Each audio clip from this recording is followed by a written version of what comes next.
Malawi, once known as Nyasaland, is a small, narrow inland nation in sub-Saharan Africa. Known as the warm heart of Africa, it is surrounded by Mozambique, Zambia, and Tanzania, and its famed Lake Malawi spans nearly its entire eastern border. Malawi is a place of immense beauty, with vast mountain ranges and soaring peaks that offer breathtaking views of its valleys. It is also a land of poverty, ranking among the 10 poorest countries on earth. But perhaps most importantly, it is a place of great human spirit and courage. I first traveled to Malawi in 1991 when His Excellency the President for Life, Kamuzu Banda, was still in power.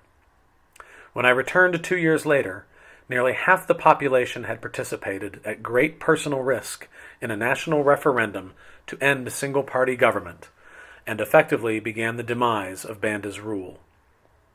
Little did I know during my travels then that I had spent time in the company of one of that movement's central figures, a Presbyterian minister who would go on to become Malawi's ambassador to Germany, the Very Reverend Dr. Silas Nchozana.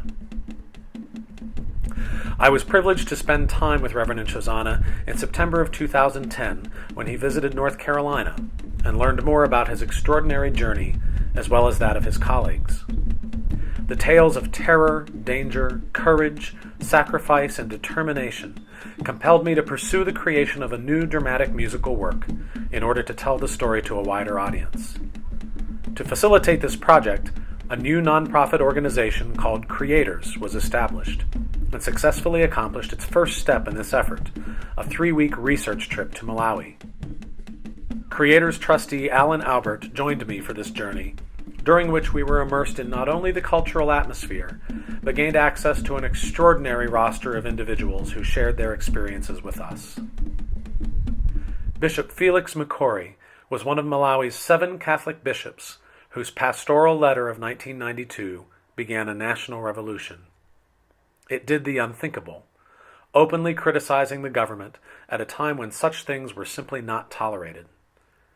After secretly duplicating 10,000 copies of the letter and distributing it by hiding copies among delivered medical supplies, the letter was read publicly at nearly every one of Malawi's 1,000 Catholic churches on March 8, 1992. Within days, the bishops were condemned to death by the president and his henchmen. The president himself declared they must be meat for crocodiles. It was so bad. So we said, now we have to say something. We have a responsibility. We have a responsibility because we live with the people.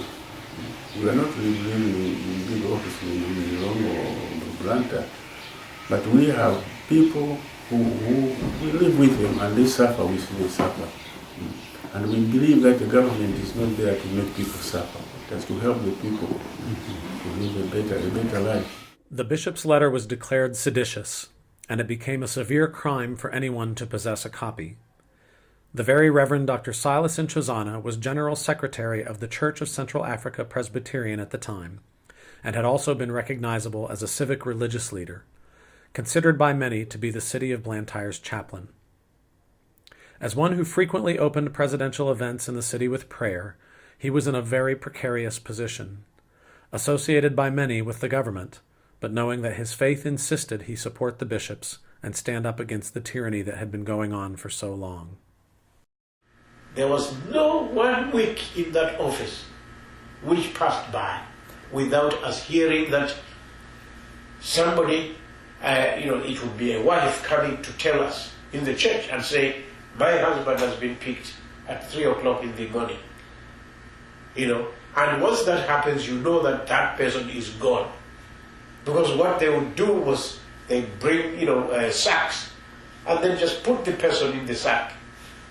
Tie the sack on top, take the person and throw him in the river. And the crocodiles, would have a meal there. So that happened week by week by week.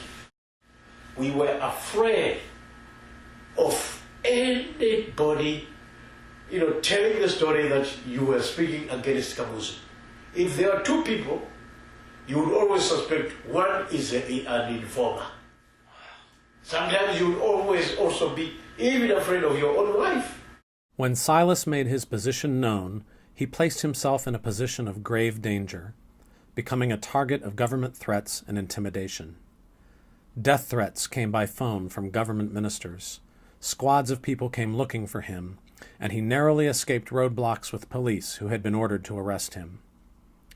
He knew all too well the seriousness of these threats, because so many before him had fallen victim to Banda's unbending insistence on loyalty. Vera Chirwa and her husband Orton were among the best known of those who suffered at the hands of Banda's regime.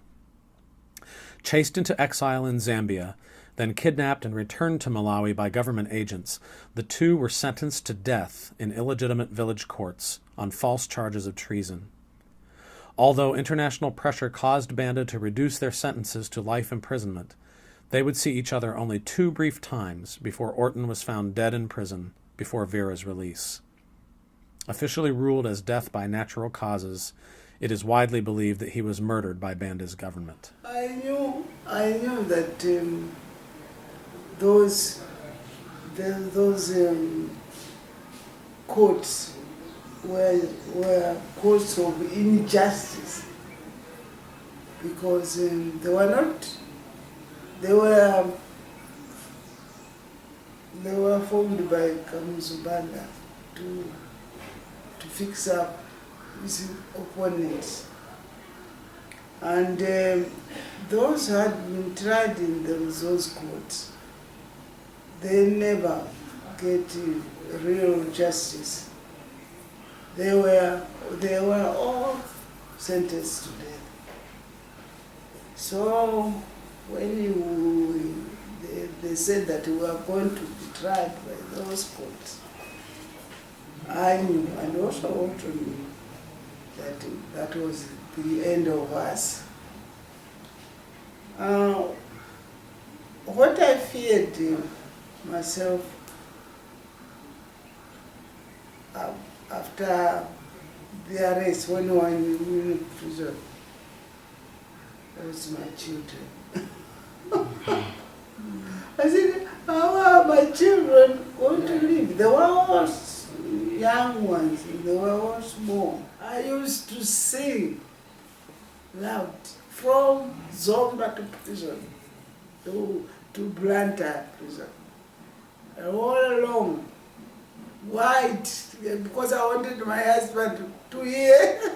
He was in the other car. And this, when the saints go marching, I also used to sing it in myself. So, that singing made me, not remember what people were doing to me. Orton Chirwa's death in 1992 was only one of many extraordinary events that year. Unprecedented alliances between Protestants, Catholics, Muslims, and civic groups, direct confrontation with the president himself, and continued imprisonments and killings. Exceptional, principled men and women chose to risk their lives for the cause of meaningful freedom, assembling a movement that ultimately gave birth to a new kind of nation. We were privileged to meet many of these astonishing people and hear their stories firsthand. They are teachers, businessmen, lawyers, ministers, and bishops. They were threatened, arrested, poisoned, imprisoned, killed, and forced into hiding. As we met these leaders, we knew we were sitting among this democracy's founders. As Americans, it was as though we had brought Jefferson, Adams, and Franklin back from the grave and heard their stories firsthand. The democracy of Malawi was won with sacrifice and courage. Its themes are universal and eminently current. The freedoms of speech, thought, press, and assembly enjoyed by many of us around the world is not gained easily, nor preserved without understanding and cultivation. This truth was evident during our visit when riots in Malawi claimed 19 lives as government and opposition forces clashed in city streets. Malawi's first such violence since democracy's birth. It is my hope that a new theatrical work celebrating this extraordinary story might not only inspire us toward courage and conviction, but might also encourage those who struggle each day to simply be free. Wa moyo Yesu